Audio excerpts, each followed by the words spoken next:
NEET UG परीक्षा विवाद के बीच शिक्षा मंत्री धर्मेंद्र प्रधान ने आखिरकार इस्तीफा दे ही दिया। पिछले 35 दिनों से जंतर मंतर पर छात्रों का आंदोलन, विपक्ष का लगातार हमला, संसद में हंगामा और देश भर में हो रहे प्रदर्शन के बाद सरकार ने ये बड़ा फैसला लिया है। पिछले 12 सालों में ये दूसरा मौका माना जा रहा है जब बड़े जन दबाव के बीच सरकार को झुकना पड़ा। इससे पहले 2021 में किसान आंदोलन के बाद तीनों कृषि कानून वापस लेने पड़े थे। लेकिन सवाल यह है कि आखिर धर्मेंद्र प्रधान के इस्तीफे के पीछे कौन कौन से बड़े कारण रहे और अब इसका राजनीतिक असर क्या होगा, आइए जानते हैं। नमस्कार, मैं हिमांशी राजपूत और आप देख रहे हैं Bharat express digital. NEET UG विवाद के बाद शुरू हुआ छात्र आंदोलन धीरे धीरे देशव्यापी अभियान बन गया।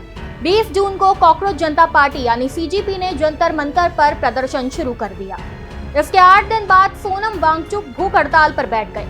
18 जुलाई को दिल्ली पुलिस ने उन्हें हिरासत में ले लिया, जिसके बाद आंदोलन को और समर्थक मिलने लगे। जंतर मंतर पर रोज 20 से 30 हजार तक युवाओं की मौजूदगी बताई गई। 20 जुलाई को संसद मार्च के दौरान पुलिस कार्रवाई के बाद आंदोलन और तेज हो गया। माना जा रहा है कि ये सरकार पर बढ़ते दबाव की सबसे बड़ी वजहों में से एक है। दूसरा बड़ा कारण विपक्ष की एकजुटता रही। 21 जुलाई को राहुल गांधी, प्रियंका गांधी, अखिलेश यादव समेत कई विपक्षी नेता प्रधानमंत्री आवास के बाहर धरने पर बैठ गए। राहुल गांधी ने कहा कि जब तक धर्मेंद्र प्रधान इस्तीफा नहीं देंगे तब तक कोई बातचीत नहीं होगी। इसके बाद विपक्ष लगातार प्रेस कॉन्फ्रेंस करता रहा और संसद में भी इस मुद्दे पर सरकार को घेरता रहा।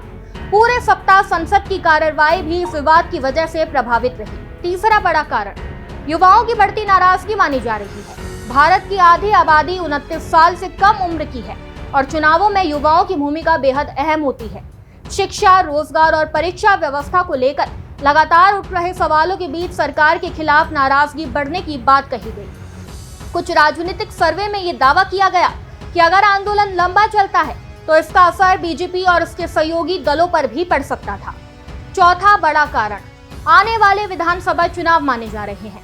उत्तर प्रदेश, पंजाब और उत्तराखंड में 2027 में चुनाव होने हैं। माना जा रहा है कि अगर नीट विवाद और छात्र आंदोलन लंबे समय तक जारी रहता है तो विपक्ष इसे बड़ा चुनावी मुद्दा बना सकता था। राजनीतिक विश्लेषकों का भी मानना है कि इस मुद्दे का असर इन राज्यों के युवा मतदाताओं पर पड़ सकता था। वहीं 2029 के लोकसभा चुनाव को देखते हुए भी सरकार किसी बड़े जन आंदोलन को लंबा नहीं खींचना चाहती थी। आखिरकार 25 जुलाई को दिल्ली के कॉन्स्टिट्यूशन क्लब में सरकार और सीजेपी प्रतिनिधियों के बीच बातचीत हुई। बैठक में केंद्रीय मंत्री doctor JP Nadda, doctor Jitendra Singh और आंदोलनकारी पक्ष के नेता शामिल हुए।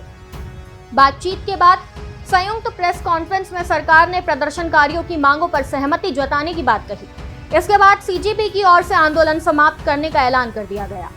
धर्मेंद्र प्रधान का इस्तीफा फिलहाल इस पूरे विवाद का सबसे बड़ा राजनीतिक घटनाक्रम बन गया है। आंदोलन भले ही खत्म हो गया हो, लेकिन नीट यूजी विवाद, परीक्षा व्यवस्था की पारदर्शिता, छात्रों के भविष्य से जुड़े सवाल अभी भी बाकी हैं। अब सबकी नजर इस बात पर है कि सरकार आगे क्या कदम उठाती है और क्या इससे छात्रों का भरोसा दोबारा बहाल हो पाएगा। खैर, इस पर आपको क्या लगता है हमें कमेंट में जरूर बताएं। वीडियो में बस इतना ही। ऐसी ही तमाम खबरों को जानने के लिए देखते रहिए भारत एक्सप्रेस।